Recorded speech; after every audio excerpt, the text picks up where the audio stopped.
morning, good morning. It's Magnificent Monday. However, I don't think my Facebook's on. Yeah, It is. It is? Okay.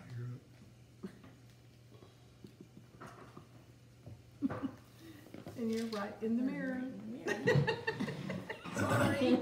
I'm not Emma. Kid's like, I'm splitting. Nope. No, I'm just Yeah, you gotta go way back there, darling.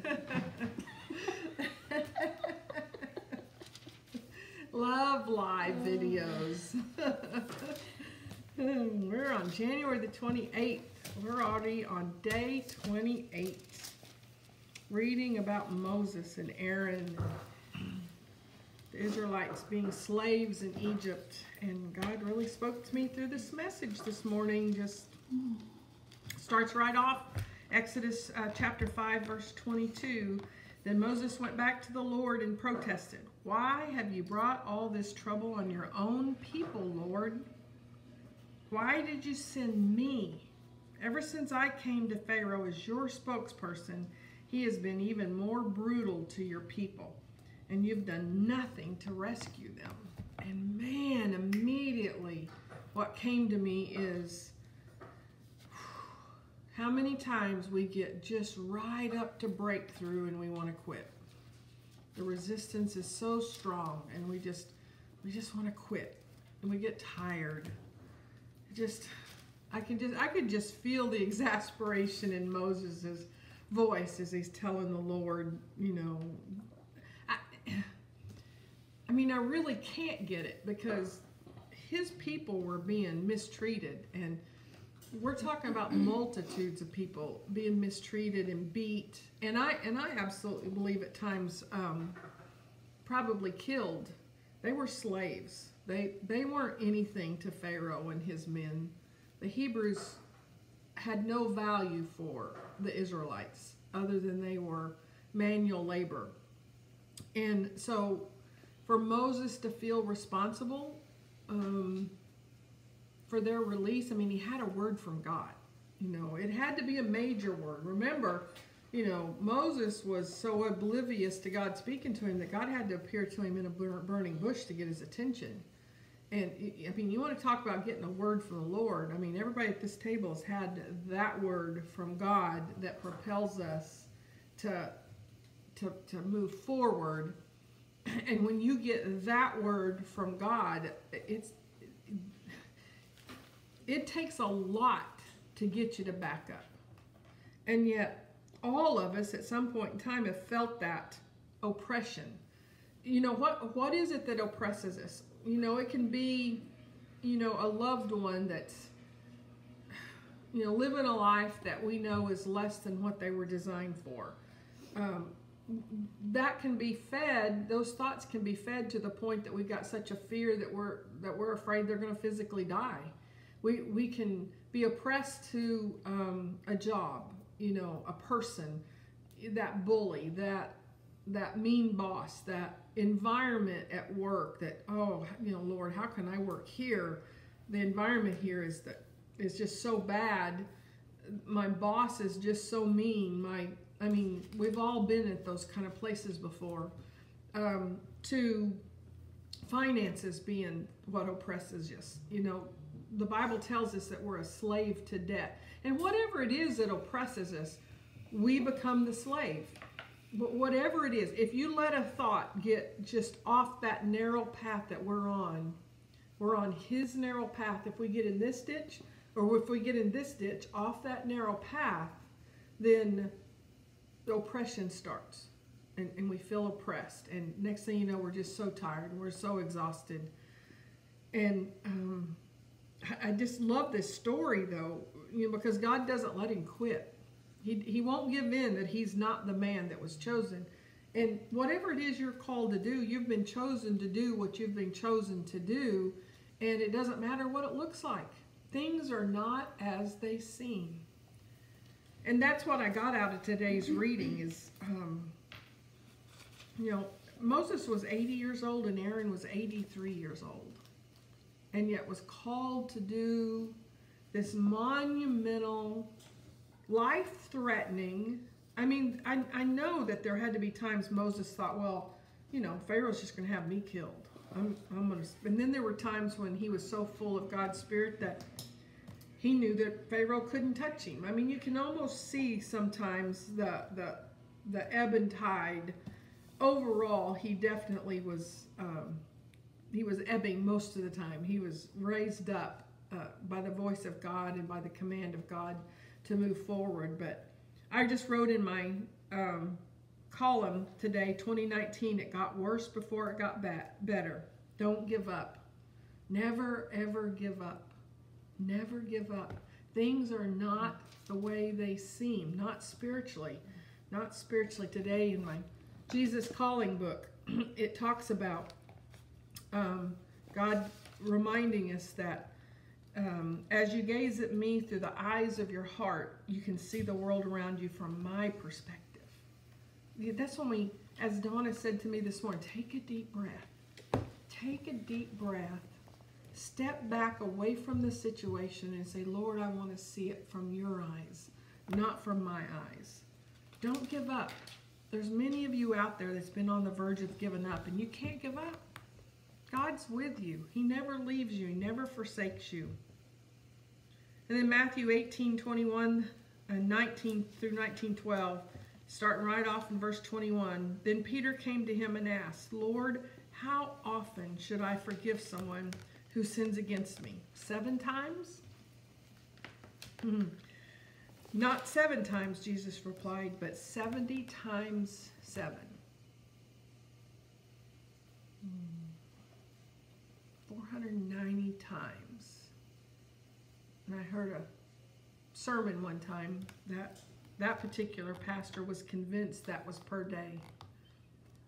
Can't remember the basis on what he held to that, but 70 times 7 in a day. Doesn't really matter whether it was in a day or not in a day. How many of us has forgiven somebody 490 times? Not me. We give up way before 490 times. Way before. And then I often say these words because I need it. I mean, it never fails.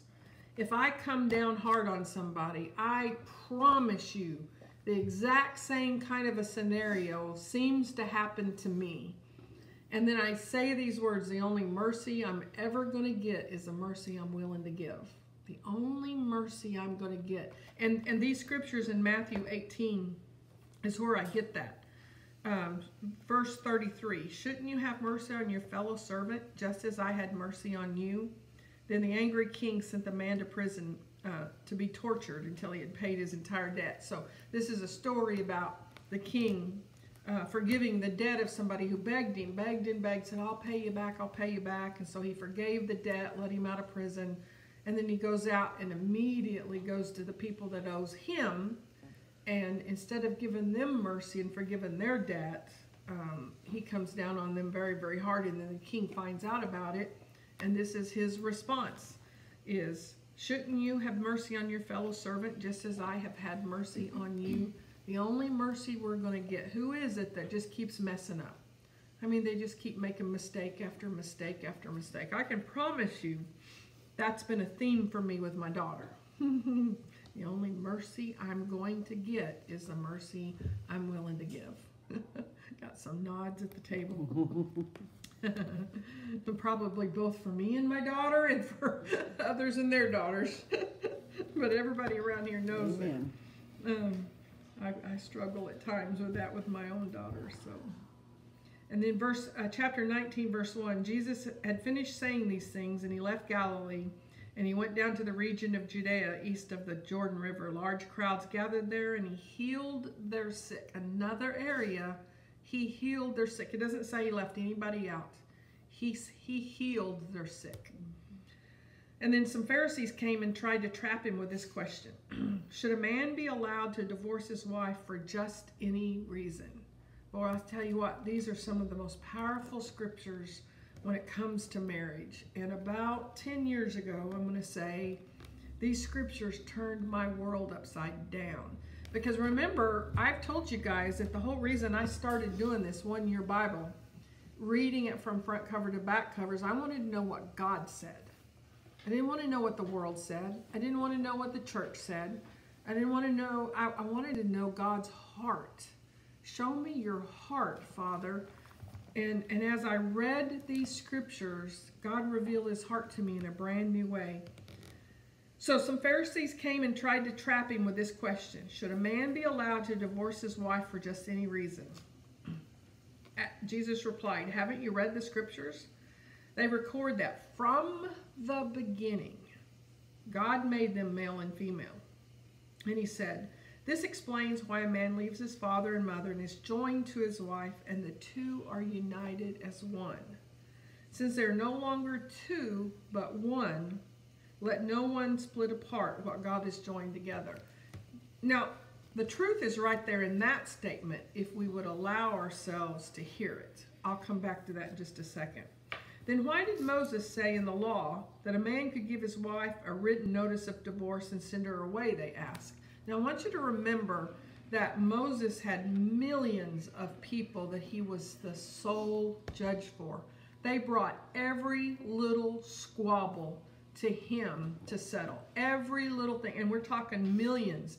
I've heard it said that there was at least 3 million Israelites. I've heard it said at least 5 million. Whatever it was, to think that these people were living in tents, packing up their stuff and moving from place to place without running water, without toiletry, without nice fine stoves to cook their food on, without the luxuries of heat and air conditioning. I mean, you just let the air conditioning go off for 6 hours and watch Sky Took Grapevine. Oh my word. I mean, you want to talk about a spoiled people. But let the air conditioning go off in the middle of the summer just here in this house, and let's see how tempers do. I mean, you see what I'm saying?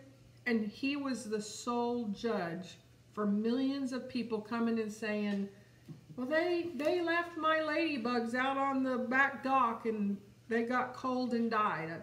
I say that because that was one of the first issues I had to deal with in upper management in the post offices. I had 2 postmasters squabbling over what was happening with their ladybugs that was being shipped through the mail. He touched me. He touched me. I mean, it's like 2 little kids fighting in the back seat. Mom, he's looking at me. Mom, she touched me. She pulled my hair. He pulled, you see what I'm saying? And so, then why did Moses say in the law that a man could give his wife a written notice of divorce and send her away, they asked. And Jesus replied. Now, these are red letter words. Moses permitted divorce only as a concession to your hard hearts. But it was not what God had originally intended. Another translation would say, from the beginning, it was not so, meaning it was not God's heart. Now, I started reading this book telling God that I wanted to know his heart. And the first time that I got this revelation, it was about the fact that I filed the divorce papers in my first marriage. I did it. Elizabeth did. It's very personal to me. Jesus replied, Moses permitted divorce only as a concession to your hard hearts, but it was not what God had originally intended. And I tell you this, whoever divorces his wife and marries someone else commits adultery. From the beginning, it was not so. Let's go back to what I told you, verse 6. Since they are no longer 2 but 1, let no one, another translation will say, let no man put asunder. Let no one, let no man, let no woman split apart what God has joined together. I mean, adultery is the entering in of a third party. There's either another male involved or there's another female involved. And in today's society and in the laws on the books, it's okay that we divorce because of adultery. And I'm telling you, for Elizabeth, my revelation from these scriptures are, it was never that way in God's heart. Now Moses was his man, and Moses obeyed him. And there's never been a man like Moses since then. And God honored Moses in his weariness. He got tired of the squabbles. He got tired of the she slept with, he slept with. Well, she cheated on me, he cheated on me. And he made a concession, God says, and allowed it. God hates divorce. And there is no getting around that. We find ways to justify what we want. I found the justification I thought I was looking for, but from the beginning it was not so. So let those words speak to you right where you're at, and let God do the work inside of you. Jesus' disciples then said to him, if this is the case, it's better not to marry. And then Jesus in red letters again says, not everyone can accept this statement. Jesus said, only those whom God helps. Only those whom God helps. There's just some power in there. And I want to finish up by reading the Psalms and the Proverbs to us today. Psalms 23. The Lord is my shepherd. I have all that I need. If I didn't read anything else today, that right there is enough. The Lord is my shepherd. I have all that I need. He lets me rest in green meadows. He leads me beside peaceful streams. He renews my strength. He guides me along right paths, bringing honor to his name. Even when I walk through the darkest valley, I will not be afraid, for you are close beside me. Your rod and your staff protect and comfort me. You prepare a feast for me in the presence of my enemies. You honor me by anointing my head with oil. My cup overflows with blessings. Surely your goodness and unfailing love will pursue me all the days of my life, and I will live in the house of the Lord forever. Never get tired of that. Psalms 23. And then Proverbs 5:22 and 23. An evil man is held captive by his own sins. There are ropes that catch and hold him. He will die for lack of self-control. He will be lost because of his great foolishness. When we get to that point where we want what we want and we don't care what it costs us, and we don't care if it's God or if it's not God, he will die for lack of self-control. He will be lost because of his great foolishness. Words to live by on this magnificent Monday. Be blessed. Love you guys.